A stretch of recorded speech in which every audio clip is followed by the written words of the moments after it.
है जहाँ ये जमीन पर शराबियों की तरह बेहोश था। सिस्टम की घंटी बजती है तब जाकर तो इसको होश आता है। सिस्टम बताता है कि सिस्टम ने इसकी कोई रैंडम विश पूरी की है। बड़ा खतरनाक सिस्टम है, रैंडम विश, बधाई हो। इस तरह से विश पूरी करने से अच्छा ना ही करते।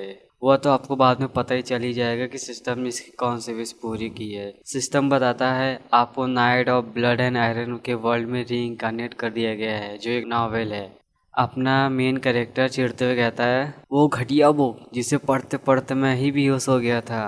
पहले तो ये बताओ भैया मैं ज़मीन में क्यों पड़ा हूँ। ऐसा दर्द हो रहा है बॉडी में जैसे कि मानो किसी ने रात भर कूटा हो। और ये मेरा मुंह के साथ क्या मसला है गुरु। तभी सिस्टम प्रकट होकर हंसते हुए कहता है तू जमीन में पड़ा था ना, इसीलिए तेरा मुंह तिरछा हो गया। बाबू भैया जिसका नाम लॉयड है सिस्टम को एक झापड़ लगाते हुए कहता है ये कहाँ लाकर मुझे पटक दिया तूने। फिर अपना मुंह सही करते सोचता है दर्द तो असली है, सपना ना होगा ये। पर मैं हूँ कौन यहाँ पर। तभी पीछे से मास्टर लॉयड कह के इसे कोई आवाज लगाता है। ये पीछे हैरानी से देखता है, हाथ में तलवार, सफेद बाल। ये तो जेवियर है, इस कहानी का मेन कैरेक्टर। और क्या कहा इसने, लॉयड अपना लड़का जोरों से चीखते हुए कहता है मैं हुलीगन लॉयड फ्रंटियरा हूँ। अपना लड़का समझ जाता है कि सिस्टम ने इसका कितना बुरा काटा है, वो भी एक्स से भी ज्यादा तगड़ा वाला। जीवर कहता है लेकिन मैंने आपको तो होलीगन कहा ही नहीं।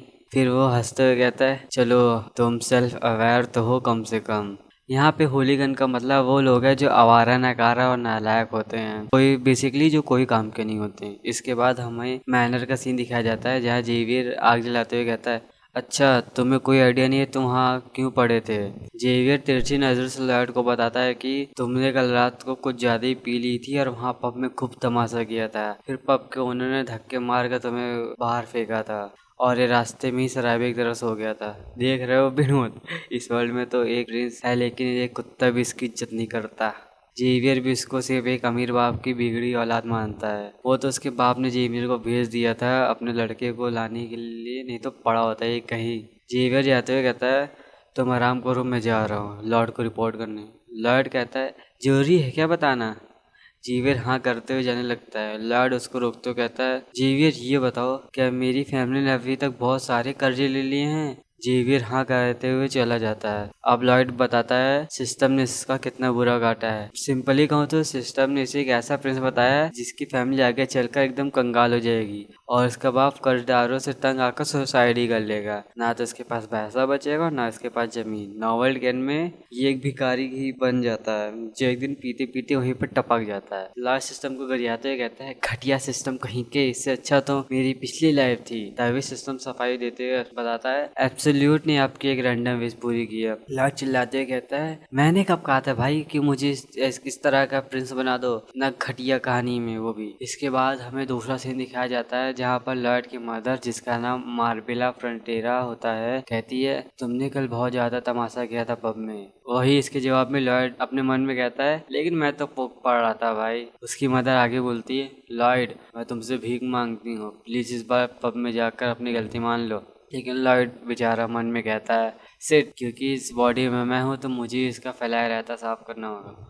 लॉर्ड कहता है ठीक है मैं जा रहा हूँ, माफ़ी मांग लूँगा। ये सुनकर जेवियर और क्वीन दोनों के तोते उड़ जाते हैं। इसके बाद हमें सिटी का सीन दिखाया जाता है जहाँ एक आदमी जैसे ही लॉर्ड को देखता है वो डर के मारे छुप जाता है। अपना लड़का देखकर कहता है अब इसे क्या हुआ। फिर आगे जितने भी लोग आ रहे थे सभी लॉयड को देखकर दुम दबाकर भागने लगते हैं। एक छोटा बच्चा खिड़की से लॉयड को देख रहा था तो उसका भाई उसको अंदर खींच लेता है और खिड़की ही बंद कर देता है। लॉयड सबको बड़ी हैरानी से देख रहा था। तभी सिस्टम बताते हैं ये सभी आपसे नफरत करते हैं। लॉयड चलते हुए जीवियर से पूछता है तुम मेरे साथ क्यों आ रहे हो। तो जीवियर कहता है लॉर्ड ने कल जो हुआ उसे देखते हुए मुझे भेजा है ताकि मैं प्रोटेक्ट कर सकूं। लॉर्ड कहता है मुझे प्रोटेक्ट। तो जीवर कहता है तुम्हें क्या जरूरत है, मैं तो गांव वालों के लिए यहाँ पे आया हूँ ताकि मैं उन सबको तुमसे बचा सकूं। लॉर्ड भी परेशान सोचता है साला कितना हरामी था बे लॉर्ड फ्रंटेरा, लगता है साला मेरे भिखारी बनने के बाद मुझे कोई 40 कौड़ी तक ना देगा। फिर उसे आइडिया आता है क्या हो अगर मैं अपनी फैमिली का कर्जा किसी तरह से चुका दूं, शायद तब मैं अच्छे से राज करूंगा। इसके बाद लॉयड सीधा सिस्टम से पूछता है क्या मेरे पास कोई चीट या स्किल है जो मैं यूज़ कर सकता हूँ। इसके जवाब में सिस्टम बताता है उसके पास 2 स्किल है, एक है ह्यूमन स्कम जिसकी वजह से इसका कर्जा बढ़ता ही जाएगा। और दूसरी है राउडी ड्रंकन, बेसिकली शराबी अलिस, जो पीने के बाद एक नंबर का बेवड़ा बन जाएगा। ये सुनते हुए लॉयड गुस्से में सिस्टम को एक जमाट लगा देता है। इसके बाद जीवियर कहता है मास्टर पब इधर है। फिर जीवियर कहता है क्या तुम झूठ बोल रहे थे कि तुम माफी मांगोगे? तभी लॉयड चिढ़ते हुए कहता है अरे नहीं, जब गलती करी तो भरपाई तो करना ही पड़ेगा। लेकिन जीवियर को लॉयड पर जरा भी विश्वास नहीं होता। लॉयड भी डरते हुए कहता है अब इसे क्या हुआ, अब क्या गलत कर दिया मैंने? जीवियर कहता है कुछ नहीं, चलिए अंदर चलते हैं। इसके बाद लॉयड गेट ओपन करते हुए आवाज लगाता है कोई अंदर है? लेकिन जीवियर को डाउट हो चुका था। वो सोचता है दाल में कुछ तो काला है, अब इसे कौन बताए, पूरी दाल ही काली है। इसके बाद हमें अंदर का सीन दिखाया जाता है जहाँ चारों तरफ टूटा फूटा हुआ होता है। अपना लड़का लॉयड माफी मांगते हुए कहता है मुझे कल के लिए माफ कर दीजिए। लेकिन पब ऑनर तो एकदम हाई अलर्ट पे था, जैसे कि उसने मान ही लिया था कि अगली पल ये उसकी गोटियां दबोचने वाला है। लेकिन जब वो लॉयड को माफी मांगते हुए देखता है तो वो डर के मारे लॉयड से कहता है प्लीज आप मुझसे माफी मत मांगे प्रिंस। वो ओनर कांपते हुए सोचता है जितना जल्दी ये लोग मेरे पब से चले जाए उतना ज़्यादा अच्छा रहेगा। लॉयड भी उसका रिएक्शन देख के दंग हो जाता है। अब क्यों ही ना ऐसा रिएक्शन दे वो, जब उसकी पहले से इतनी फटी पड़ी है अपने लॉर्ड से। जाते हुए लॉर्ड जीवियर से कहता है मैंने माफ़ी तो मांग ली लेकिन तब भी वो कुछ नहीं दिख रहा। जीवियर कहता है ये तो होना ही था, तुमने जो भी तोड़फोड़ की है वो उसके खून पसीने से बनाई गई चीज़ है। जब तक तुम उसको कंपनसेशन नहीं दे देते वो दुखी ही रहेगा। लॉयड भी चिढ़ते कहता है साला पहले से बाप का इतना कर्जा हुआ रख, उसको तो दे नहीं पा रहा है, अब उसको भी साला कंपनसेशन देना होगा। जीवियर कहता है इतना ही नहीं, उस ओनर की मदर की तबीयत भी सही नहीं है, तुम सोच नहीं सकते वो कितना परेशान हुआ होगा जब तुमने तमाशा किया था। तभी लॉयड सोचने लगता है उसके पब में एक चिमनी थी, एक चिमनी से पूरे पब को गर्म रखा नहीं जा सकता। वो आंटी इतना बर्दाश्त नहीं कर पाएंगी ज़्यादा देर तक। लॉयड अचानक से चलते चलते रुक जाता है। तभी उसके दिमाग में आइडिया का बल्ब जलता है। वो कहता है रुको एक मिनट, इस वर्ल्ड में कोई ऑन डोल फ्लोर नहीं है, अगर मैं उसे इस दुनिया में बना दूं तो पक्का वो खूब ढेर सारी सेल होगी। वो नालायक लॉयड तो ये सपने भी नहीं देख सकता था, लेकिन मैं सुहो किम कर सकता हूँ। मैंने स्कूल में सिविल इंजीनियरिंग की है, यहाँ तक कि मैंने मिलिट्री में एक घर भी खुद से बनाया था। ये आइडिया, हाँ ये पक्का मेरी फैमिली के सारे कर्जों को उतार सकता है। फिर लॉयड खुशी से वापसी जाने लगता है और जेवियर कहता है जेवियर चलो मेरे साथ। जेवियर पूछता है लेकिन क्यों जाना है? लॉयड जोश में कहता है मेरा पहला ऑर्डर लेने। तभी सिस्टम प्रकट हो जाता है और लॉयड को बताता है आपका आरपी सिस्टम एक्टिवेट हो चुका है, जिसमें आरपी पॉइंट मिलते हैं। आरपी पॉइंट के लिए लॉयड को की कैरेक्टर्स के साथ रिलेशनशिप अच्छा करना होगा। पहले तो लॉयड को घंटा कुछ समझ नहीं आता, लेकिन जब वो जेवियर की तरफ देखता है तो उसे उसके ऊपर स्टेटस विंडो दिख जाती है जिसमें अप्रूवल रेटिंग -30% है, यानी जेवियर को लॉयड जरा भी पसंद नहीं है। लॉयड भी मन में कहता है साला ही कितनी नफरत करता है मेरे से। फिर वो नौटंकी करते कहते हैं जेवियर तुम तो बहुत ज़्यादा कूल लुकिंग हो। लेकिन जेवियर को घंटा फर्क नहीं पड़ता। वो कहता है साले मुझे पहले से ही पता है, और उसका अप्रूवल रेटिंग घटकर -31 हो जाता है, जिसे देखकर लॉयड कहता है अभी जाने तो नहीं तो पता चले कुछ उल्टा सीधा करने से मुझे यहीं पे निपटा दे। इसके बाद हमें पब का सीन दिखाया जाता है जहाँ लॉयड पब ओनर को बता रहा होता है मैं बिल्डर हूँ और तुम परचेजर, मैंने जितना तोड़ फोड़ किया है उसका मैं अपनी कंस्ट्रक्शन फ़ी मान लूँगा और अब यहाँ साइन कीजिए। लेकिन पब ऑनर को लॉयड की बातें घंटा समझ नहीं आ रही थी और वो सिर्फ लॉयड को घूरे जा रहा था। लॉयड में मन कहता है मैं ऐसे हार नहीं मान सकता, फिर भी मुझे लगता है मुझे ये करना ही होगा। मैं इस तरीके का यूज नहीं करना चाहता लेकिन अब जरूरी है। फिर लॉयड स्केरी फेस बनाकर पब ओनर से कहता है क्या तुम्हें इससे कोई दिक्कत है? तो पब ओनर डर के मारे हड़बड़ी में साइन करने लग जाता है। फिर लॉयड पेपर अंदर रखते हुए कहता है अब मुझे अमीर बनने से कोई नहीं रोक सकता। पीछे जेवियर भी मन में कहता है साले ने असली रंग दिखाई दिए। इसके बाद हमें लॉयड को एक जगह शॉवेल लिए खड़ा दिखाया जाता है तो जेवियर उसके पीछे से कहता है मास्टर लॉयड तुमने उसे डरा कर कॉन्ट्रैक्ट कर तो लिया, अब तुम क्या परेशानी खड़ी करने जा रहे हो? तो लॉयड कहता है चिंता मत करो, मैं उसको कंपनसेशन करने के लिए ही तो ये सब कर रहा हूँ, तुम देखना मैं उस पब ओनर और उसकी बीमार माँ को खुश कर दूंगा। इसके बाद लॉयड गड्ढा खोदने लग जाता है और लालची फेस बनाते हुए कहता है यहीं से मैं अपना पैसों का पेड़ उगाऊंगा। फिर वो जमीन खोदने लगता है, फिर एक घर का स्ट्रक्चर रेडी करता है और इतने में उसकी हवा निकल जाती है। जेवियर उसका मजाक बनाते हुए कहता है बस निकल गई हवा। तो लॉयड भी चिढ़ते हुए कहता है साले मैं कब से कर तो रहा हूँ। जेवियर मन में कहता है ये तो सच में कुछ बिल्ड करने की कोशिश कर रहा है, मुझे यकीन नहीं होता ये हुलिगन लॉयड ही है। लॉयड खड़ा हो जाता है, लेकिन उसकी टांगें इतनी काँप रही होती हैं, बेचारे से एक कुल्हाड़ी तक नहीं उठाई जा रही थी। जैसे ही वो कुल्हाड़ी काटने के लिए उठाता लगता है तो पीछे से जेवियर हाथ पकड़ लेता है और कुल्हाड़ी लेकर कहता है, तुझसे ना हो पाएगा बेटा, ले अपने बाप को दे। फिर वो एक झटके में लकड़ियों को हवा में उड़ा देता है और एक स्लैश में परफेक्ट लकड़ियां साइज में काट देता है। लॉयड भी मुंह खोल कर कहता है, पतंजलि का आटा खाते हो क्या भाई? उधर जेवियर भी मस्त पोज देते हुए खड़ा था। तभी लॉयड जेवियर से कहता है, चल अब मेरी भी हेल्प कर गड्ढे खोदने में। जेवियर भी चिढ़ते कहता है, साला ऐसे ही कहते हैं, नेकी कर दरिया में डाल। लॉयड भी मौके पर चौके लगाते हुए कहता है, तुम भी तो जल्दी से देखना चाहते हो ना कि मैं क्या बना रहा हूँ। मेरे पास एक तरीका है जिससे हम जल्दी बना सकते हैं, अब वो है हम दोनों साथ में मिलकर से बनाए। जेवियर भी मन में कहता है, साला बुरा फंसा मैं तो। फिर जेवियर भी मन में लॉयड को खूब गाली देते हुए काम पे लग जाता है। फिर वो दोनों जय वीरों की जोड़ी लग जाती है काम करने। इसके थोड़ी देर बाद लॉयड शॉवेल जमीन में मारते हुए कहता है, चलो जल्दी बन गया, नहीं तो मैं काम के मारे मर ही जाता। फिर हम थोड़ी देर बाद का सीन देखते हैं जिसमें पब ओनर और उसकी बीमार माँ ऑन्डरलैंड में आकर बहुत खुश थे। उसकी बीमार माँ कहती है, मेरी तो पूरी थकान ही मिट गई सिर्फ इसमें रहने से। पब ओनर खुशी से कहता है, ये तो मास्टर पीस है, ये ऑन फ्लोर एकदम मैजिक की तरह है। थैंक यू यंग मास्टर, बहुत टाइम बाद मैं अपनी माँ को इतना हैप्पी देख पा रहा हूँ सिर्फ आपकी वजह से। जेवियर भी मन में कहता है, मुझे यकीन था पब ओनर सच में स्माइल कर रहा है जैसा कि लॉयड ने कहा था। जेवियर लॉयड को देखते सोचता है कि लॉयड ऐसा कर ही नहीं सकता, लेकिन इसने हार्ड वर्क से अपना प्रॉमिस कंप्लीट कर दिया है। चलो इस बार मैं मान लेता हूँ क्योंकि पब ओनर और उसकी माँ एंजॉय कर रहे हैं। तभी सिस्टम बताता है जेवियर की अप्रूवल रेटिंग 2 पॉइंट बढ़ गई है, इसलिए आपको 36 RP मिलते हैं। लॉयड भी स्माइल करते हुए जेवियर से कहता है, मुझे पता है तुम क्या सोच रहे हो, यही ना कि वाह एक आदमी एकदम से यूजलेस नहीं रहा। लेकिन जेवियर ना कर देता है। लॉयड भी मन में सोचता है, भले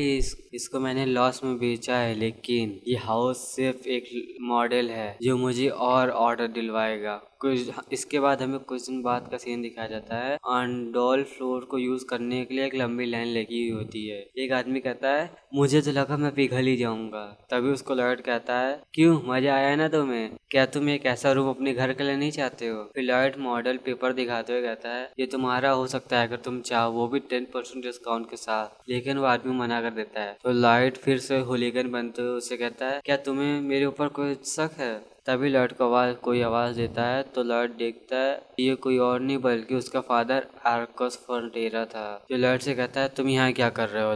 लॉयड देखता है उसके बाप की अप्रूवल रेटिंग -20 होती है। एपिसोड की स्टार्टिंग में हमें डाइनिंग हॉल का सीन दिखाया जाता है, जहां अपना लड़का और उसका बाप आर्कस दोनों डिनर कर रहे होते हैं। लॉयड अपने फादर को घूरते हुए मन में सोचता है, तो ये है आर्कस फ्रंटेरा, लॉयड फ्रंटेरा का बाप और यहाँ का लॉर्ड। तभी आर्कस फ्रंटेरा कहता है, सुनो लॉयड, अब तुम क्या करने की सोच रहे हो? कहीं तुम कोई फिर से तो बवाल नहीं खड़ी करने वाले? तभी इसके जवाब में लॉयड भी एटीट्यूड में रिप्लाई देता है, नहीं, उस पब ओनर ने मुझे ऑन फ्लोर का ऑर्डर दिया था, मैंने उसके लिए बना दिया। तो आर्कस फ्रंटेरा पूछता है, तो क्या और लोग भी उसके लिए ऑर्डर दे रहे हैं? तो लॉयड भी खाना चबाते हुए कहता है, आपको तो पहले ही सब कुछ पता है, तो पूछ क्यों रहे हो? तो लॉयड का फादर कहता है, कुछ चीजें होती है जिसमें मुझे ध्यान में देना जरूरी होता है, क्योंकि मैं यहाँ का लॉर्ड हूँ। इसलिए अगर तुमने उन लोगों के साथ झूठ बोले, उनके साथ कुछ भी धोखेबाजी की, तो जो भी करना सोच समझ के करना। तो इसके जवाब में लॉयड भी कहता है, चिंता मत करो,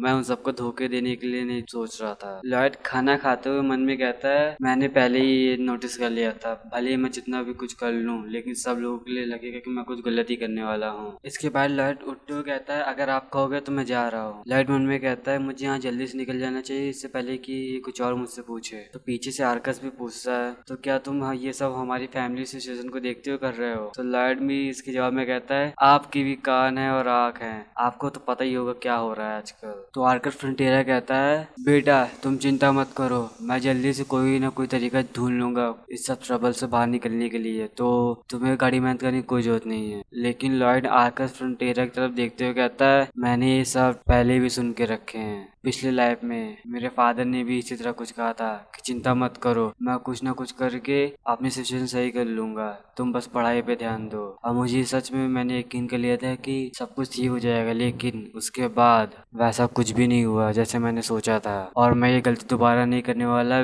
स्टूपिड मनी की वजह से। लॉयड भी जाते हुए कहता है, आप हार मत मानिएगा, क्योंकि मैं भी हार नहीं मानने वाला। इसके बाद तो जाने लगता है और जाते हुए मन में कहता है, काश कुछ साल पहले यही सब मैंने अपने फादर को भी कह दिया होता, शायद सिचुएशन कुछ और होती। लाइट जाते मन में कहता है मुझे स्टाइल ए के लिए 36 ऑर्डर मिले हैं और स्टाइल बी के लिए 57 ऑर्डर, और मुझे आधा पैसा मिल चुका है। तभी उसको सामने से दो लोग आते दिखते हैं जो कि मनी लेंडर थे, जिसके इसके बाप ने सारा कर्जा लिया, और साले दोनों ही लॉर्ड को बिना ग्रीट कर ही चले जाते हैं। अपना लड़का भी मन में कहता है सालों की इतनी हिम्मत, मैं यहाँ के यंग मास्टर और इन कमीनों ने मेरे को इग्नोर। इसके बाद हमें लॉर्ड के फादर ऑफिस में दिखाया जाता है, जहाँ एक मनी लेंडर तो उसके जस्ट पर ही आकर कह रहा होता है बाबू भैया पैसा तो ले लिया, चुकाव होगा। दूसरा मनी लेंडर कहता है 5 दिन खत्म हो चुके हैं, अब तो हमें इंटरेस्ट पर भी इंटरेस्ट चाहिए। तभी पहला वाला कहता है ना माल भरे हो पैलेस में, कुछ तो मोटा पैसा मिल ही जाएगा सबको बेच। उसी वक्त लॉयड भी दरवाजे से झाँक कर मन में कहता है सालों ने मुझे इग्नोर मिला था ना,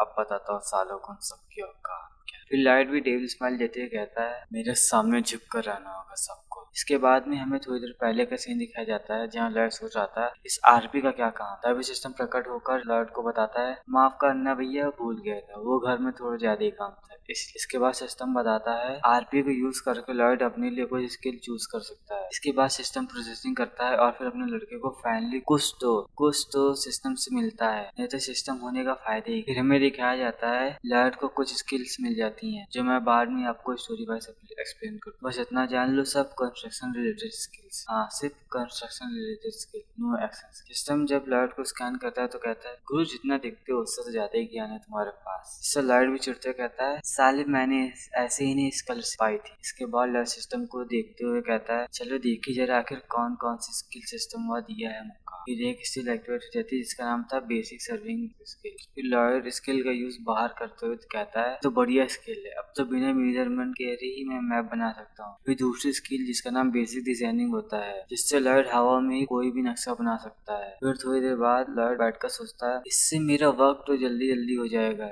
लेकिन क्या वो जीवर काफी होगा मेरे कंस्ट्रक्शन वर्क को करने के लिए? काश मेरे पास जेसीबी जैसी कोई भारी मशीन हो। तभी सिस्टम प्रकट होते कहता है चिंता क्या करते हो गुरु, तुम चाहे तो किसी को समन भी कर सकते हो, लेकिन उसके लिए आरपी लगेगा। लॉयड भी उनाते हुए कहता है साले ने जानबूझकर तब बताया जब मेरे पास एक आरपी बचा है, जबकि स्टार्ट करने के लिए मुझे 50 आरपी चाहिए। फिर वो मन में सोचने लगता है समन क्या, इसका मतलब मैं किसी लेजेंडरी बीस को समन कर सकता हूँ। फिर अपना एमसी भी जोश में आते हुए कहता है मुझे और भी ज्यादा आरपी चाहिए। फिर हम करेक्ट सीन में आते हैं जहाँ मनिलिंडर डेस्क पर हाथ पटकते हुए कहता है बैरन फ्रंटेरा, अगर तुम चाहो तो मैं एक आइडिया दे सकता हूँ। फिर क्रीपी स्माइल देते हुए कहता है अगर तुम अपनी बीवी और उसके मेट को किसी अच्छी जगह सेल कर दो तो जरूर तुमको मोटा पैसा मिल जाएगा। ये सुनकर आर्कस कहता है कमीने तेरी हिम्मत कैसे हुई। तभी लॉयड मनिलिंडर के कंधे पर हाथ रखते हुए कहता है मोटे तूने लोन दिया है, इसका मतलब ये नहीं कि तू कुछ भी कर सकता है। लेकिन मोटा भी लाइक तू कौन है बे। फिर मोटा मनिलिंडर टाव से कहता है अच्छा तू है एल्डरसन, तुझे दिखाई देता है यहाँ पर कुछ सीरियस डिस्कशन चल रहा है, जल्दी से यहाँ दफा हो जा नहीं तो। लेकिन लॉयड भी पूरी प्रिपरेशन के साथ था। वो कहता है पहले बता तू यहाँ आया कैसे, वारंट है तेरे पास। तो दोनों मैंडेटर शौक हो जिसका कहते हैं क्या। लॉर्ड कहता है the royal family and nobility act article 3 clause 6, सारे नॉर्मल के पास ये राइट है कि वो अपने लैंड में एक नॉर्मल रूल कर सकते हैं और उस लैंड को कंट्रोल करेंगे। अगर कोई भी किसी भी नॉर्मल के घर पर बिना वारंट के आता है तो उसे घुसपैठी समझा जाएगा। ये सुनकर दोनों मैंडेटर की हवा निकल जाती है। ये देखकर लॉर्ड भी करते हुए कहता है अच्छा तो तुम्हारे पास कोई वारंट नहीं है। फिर जेवियर को आवाज लगाता है जेवियर, तो जेवियर भी यस मास्टर कहते हुए तुरंत अंदर आ जाता है। इसके बाद लॉयड एक क्रीपी लुक देते हुए कहता है घुसपैठियों के हाथ काट दो। तो जेवियर भी तलवार निकालते हुए आगे बढ़ने लगता है, जिसे देखकर दोनों की फटके 64 हो जाती है और दोनों कहते हैं ये करके तुम बच नहीं पाओगे। तो लॉयड भी रिप्लाई करता है चलो देख ही लिया जाएगा जज किसकी साइड लेगा। फिर जेवियर अपनी तलवार निकाल लेता है, जिसे देखकर दोनों की फटके 64 हो जाती है। फिर दोनों अपना बुरे बिस्तर लेकर भागने लगते हैं और लॉयड को गाली देते कहते हैं बेटा तो कोई बाहर न दिखी हो। लॉयड भी क्रीपी स्माइल करते हुए कहता है खा दिया ना उन दोनों को उनकी औकात, साले बड़े आए मेरे से पंगा लेने आए। तभी आर्कस लॉयड को चिल्लाते हुए बोलता है जेवियर लॉयड ये तुम दोनों ने क्या किया, हमारे पास इनफ रिसोर्सेज नहीं है दोनों को सामना करने के लिए। तभी लॉयड भी पैसों से भरा बैग डेस्क पर रखते हुए कहता है मैं वैसे भी सोच रहा था ये पैसे आपको देने के लिए जिसे मैंने फ्लोर सेल करके कमाए, इसे इस महीने का इंटरेस्ट तो कवर हो ही जाएगा। जिसे देखकर उसका बाप हैरान होते कहते हैं क्या तुमने एडवांस पेमेंट मिली है, तुम किसी के साथ फ्रॉड तो नहीं करने की सोच रहा है। इसके रिप्लाई में जेवियर भी कहता है चिंता मत करिए मास्टर, मैं ये मेक श्योर करता हूँ कि लॉयड उन सभी ऑर्डर को फुलफिल करेगा। लॉयड मन में कहता है, इसके एक्सप्रेशन से साफ पता चलता है कि जेवियर पर कंप्लीट ट्रस्ट करता है। फिर अपने बाप से कहता है, ठीक है मैं जा रहा हूँ।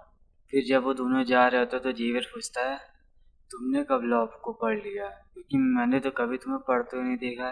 तो लॉयड भी अनोइंग होते हुए कहता है, ऐसे ही मैंने कहीं पढ़ लिया था। तो लॉयड बताता है, हाँ ये सच है, इसे मैंने नॉवल में पढ़ा था। ये तब की बात है जब बैरन और उसकी वाइफ ने सुसाइड अटेम्प्ट किया था। जेवियर उन दोनों की कब्र के पास था कि तभी वो दोनों मंडर आ जाते हैं जो बॉडी लेने आए थे, ताकि वो बैरन और उसकी वाइफ की बॉडी सेल करके कुछ पैसे पा सके। तो उसी वक्त जेवियर ने लैंड गई थी और फिर उसने उन दोनों के सर को एक स्लैश में बॉडी से उड़ा दिया था। और फिर जब जेवियर को कोर्ट में पेश किया गया तो जज ने भी उसे गिल्टी नहीं बताया। इसके बाद लॉयड स्माइल करते हुए कहता है, साला कुछ तो फायदा हुआ नॉवेल के कंटेंट को जानने का। तभी सिस्टम प्रकट होते बताता है, बैरन फ्रंटियरा की अप्रूवल रेटिंग इंक्रीज हुई है, इसलिए आपको 60 आरपी पॉइंट ऐड किया जा रहा है। लॉयड भी स्माइल करते कहता है, जस्ट एज आई प्लान, समन मेरे इंतजार करना, मैं आ रहा हूँ जल्दी। इसके बाद हमें रात का सीन दिखाया जाता है जहाँ लॉयड एक खाली जमीन में खड़ा था। वो इधर उधर चेक करता है कि कहीं कोई यहाँ टपक न जाए। फिर सिस्टम को कहता है, चलो मेरे लेजेंडरी सामान को बुलाना शुरू करो। उसके बाद हवा में 3 सेटिंग वाला चक्का बन जाता है, वही फोन वाला सेटिंग। पहले तो अपना लड़का पंप होकर कहता है, वाह यही मैजिक सर्कल है। फिर पता चलता है ये तो एकदम छोटा सा मैजिक सर्कल है। पूरे एक्साइटमेंट की धज्जियां उड़ा दी सिस्टम ने। लॉयड भी कहता है, कितना छोटा है ये, इसमें से तो एक कुत्ता भी बाहर ना आ पाएगा। तभी उसमें से एक हैमस्टर निकलता है जो आराम से जमीन पर गिर जाता है। लॉयड के अरमानों पर सिस्टम ने तो मूटी दी है। सोचा था यूनिकॉर्न आएगा, ड्रैगन आएगा, लेकिन खुदा पहाड़ों निकला हैमस्टर। लॉयड मुंह बनाते हुए कहता है, इसका क्या मैं चार डालूं? फिर लॉयड जाने लगता है कि अगर ये मेरे कोई काम का नहीं। तभी हैमस्टर, जिसका नाम पोडोंग था, पोकेमोन की तरह अपना नाम ही बोल पाता है, पोडोंग पोडोंग। लॉयड पीछे देखते कहता है, क्या कहा? तुम मेरी मदद कर सकते हो, लेकिन तुम्हारे छोटे हाथ मेरे किसी काम के नहीं, मुझे नहीं चाहिए। लेकिन पोडोंग अपनी भाषा में कहता है, नहीं मालिक नहीं, मैं भी काम का हूँ। फिर अपने मुंह से कुछ चबाए हुए पेपर थूकता है। लॉयड उसे पकड़ता कहता है, छी, पूरा गीला करके रखा है। वो पेपर पोडोंग के मैनुअल थे।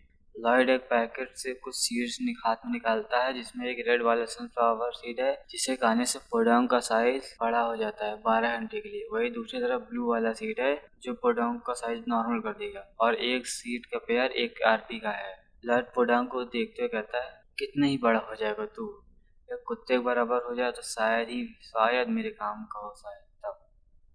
फिर वो रेड वाली सीट पोडोंग को खिला देता है। पोडोंग जैसे ही उसे खा लेता है तो इतनी तेजी से बड़ा होने लगता है कि लॉयड टप्पे खाते हुए दूर ही फेंका जाता है। फिर जैसे ही पोडोंग को देखता है तो उसकी फट के चांस हो जाती है। वो कहता है, साला ये तो हाथी से इतना हो गया, नहीं उससे बड़ा। ये तो हम लोग पोडोंग को देखते हैं तो साला सच में 30 फुट जितना बड़ा हो गया था, जिसके पास लेवल 1 की डिगिंग स्किल थी। पहले वो एक झटके में गड्ढा खोद देता है, फिर रोलर की तरह उसे बराबर कर देता है। फिर अपने मुंह से बहुत बड़ा पत्थर लॉयड के पास उगल देता है। लॉयड मुट्ठी बनाते कहता है, जैकपॉट हार्ड लग गया, चल मेरी बाहुबली काम में लग जा। इसके बाद लॉयड जाते सोच रहा था, अगर किसी ने अचानक से इतना बड़ा हैमस्टर देख लिया तो दिक्कत हो जाएगी। एक काम करता हूँ, मैं अपने पास एक समनिंग बुक रखूंगा ताकि किसी को कोई शक ना हो कि ये कहाँ से मैं लाया। फिर वो खुद की तारीफ करते हुए कहता है, मैं कितना स्मार्ट हूँ। फिर आगे कहता है, चलो अब मजदूरों को इंतजाम किया जाए। इसके बाद हमें नेक्स्ट डे का सीन दिखाया जाता है जहाँ लॉयड अपने बाप के सोल्जर को ही मजदूर वाले कपड़े पहना देता है और उन सबको लेक्चर देते हुए कहता है, भाइयों सेफ्टी से कोई खिलवाड़ नहीं। वही हम सोल्जर को देखते हैं जिसमें से कुछ की तो आंखें ही नहीं खुल रही थी। एक तो 82 लेते हुए कहता है, इस भड़वे ने तो सोना भी हराम करके रखा है। लॉयड भी फ्रस्ट्रेटेड हुए मन में कहता है, बाप का माल खा रहे हो सालो, कुछ तो शर्म कर लो। बाप का माल खाते खाते सिर्फ चर्बी बढ़ गई है तुम लोग की, इतना खर्चा हो रखा है। मैं होता तो बाप की जगह इन सबको लात मार के निकाल देता।